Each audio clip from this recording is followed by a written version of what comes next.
Good evening, YouTube. Hardball Crazy come back with the video. Tonight's video is part 2 of my national recap.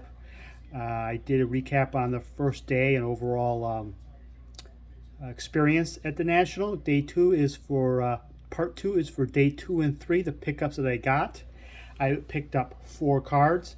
I didn't pick up a lot of cards at the national, which is okay. I wasn't looking forward to having a huge haul, but my goal was to go after cards that I don't see every day on eBay. These cards do pop up on eBay, but if any Hall of Fame need or vintage card that I want or modern day card I want that's very plentiful and I could pick it up on eBay, I always rather pick it up on eBay any time of the year. But I don't want to spend all my funds for the weekend on stuff that I can pick up any day of the year. I was looking for the more obscure stuff, a little rarer stuff, and some more fun stuff. This card, I don't know how often it pops on eBay, but I walked by the first hour or so on day 2 and decided this is a very good price, and I don't have a M101 card, so I picked up an M101-4 of Bobby Veach, former Tiger great outfielder. He was overshadowed in the same outfield as with Cobb and Sam Crawford, then later with Cobb and Harry Heilman, but he's probably just a tick below under the Hall of Fame threshold, and you look at his stats on Baseball Reference, you can see what a great player he was. And this is my second Bobby Veach, and I'm very proud to add this card to my collection.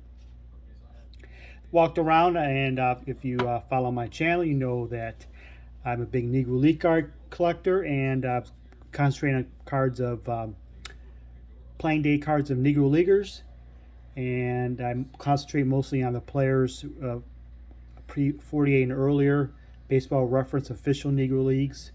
And I have pretty much all the American League and National League players from those leagues. I have 38 coming into the National, and I added 2 more. Stopped at the Cuban auction booth and picked up this gentleman. This is a 46-47 Silvio Garcia. 46-47 is a little rarer than the year predecessor 45-46. I don't know for what reason.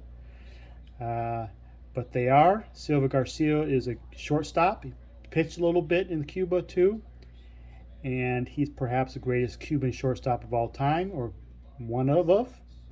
And he did play in the New York Cubans in the Negro National League in the late 45, 46, 47. He made a couple East-West All-Star games. Branch Rickey was actually scouting him prior to Jackie Robinson. He had a couple scouts talk to him and looked at him and stuff, and they gave him rave reviews how a great shortstop he was. But upon meeting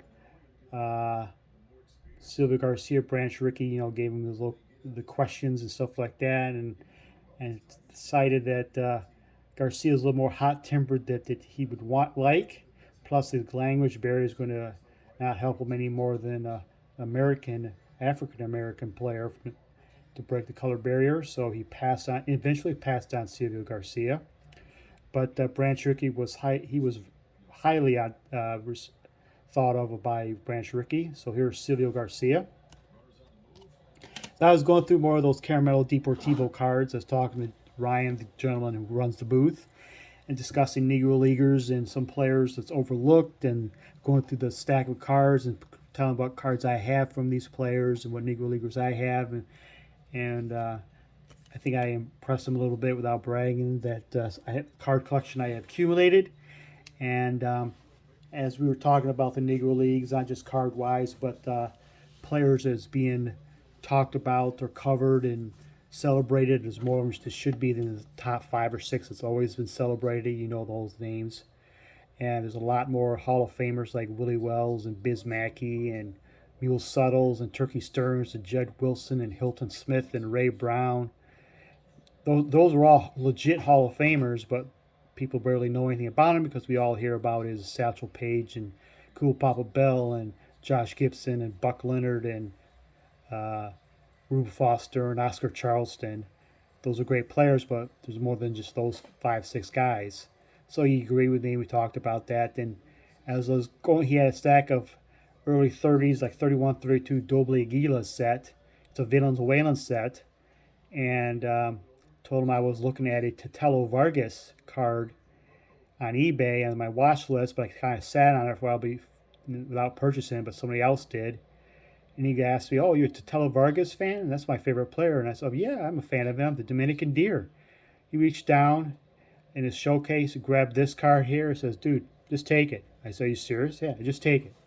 So he gave me this 1932 Doble Aguila Totelo Vargas SGC1. There's a little hole right in the middle of it, but it's okay. I have a legit plain days card of Totelo Vargas, the Dominican Deer, probably the first Dominican superstar in baseball. In the early days of Venezuelan baseball, he was a star. He played most of his career in Puerto Rico and later retired in Puerto Rico. He did play the national and the American Negro Leagues for a few years later in his career. Even at age 35, if you look at the Negro League stats and Baseball Reference, the stat page, he hit like 470 and 120 some at bats, and is like the all-time record for season batting average in baseball history if you use the Negro League stats. Of course, the Negro League is a little incomplete wise, but that's okay. Totelo Vargas, Dominican Deer, is a legend. He is a great, great player. There's many Hall of Fame caliber players that the American public do not know about, like my last video with Shigeo Nagashima. And in the Latino world, Hispanic world, there's many others too, and Totelo Vargas is one of them. If you want to learn more about him, I recommend it, Dominican Deer. And if you know your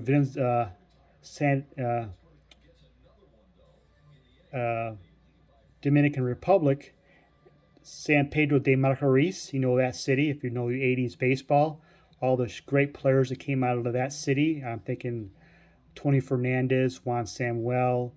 If I think of others, I think Julio Franco. There was like 10, 15 at least players out of that city, small little town, produced major leaguers. And there's a ton of them came out of that city, San Pedro de Macorís. Guess what? The stadium in San Pedro de Macorís is named after Totelo Vargas, the Dominican Deer.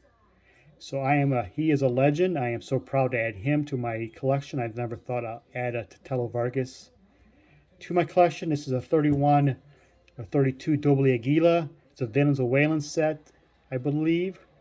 And many of the set is like an action pose like this, and it has a description on the back what's going on the front. I can't give you a translation right now. And there is a boxing section in this subset in part of the set too, if you're into boxing cards. So look up the Google 1931 Doble or 1932 Doble. A bunch will pop up on eBay. But very happy to add Totelo Vargas, and I'm very surprised I was able to get that card. I appreciate you, Ryan. I know you're not watching, but it's made my day, made my national, made my trip worth it. And on top of meeting everybody else. And on day 3, I looked around and I picked up one other extra card. I have been on my eBay save search list. Is another Negro Leaguer, Major Leaguer, Bob Thurman. I've talked about him before. If you know your late 50s baseball stats, Bob Thurman, the Cincinnati Reds, they were the Red Legs they were known at the time. Outfielder.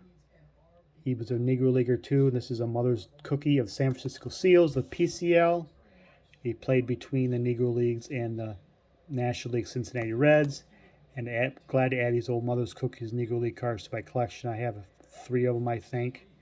A couple more on my want list. And that is there. I've talked long enough. My national recap. I had a great time. I'm undecided if going there next year. Logistically, if Cleveland works for me, I will go again. I will probably be definitely the next Chicago one. So it might be a Chicago thing for me, or it could be who knows. I haven't decided on all that till the time comes. But that is my national recap. And thank you all for watching. Y'all have a good night.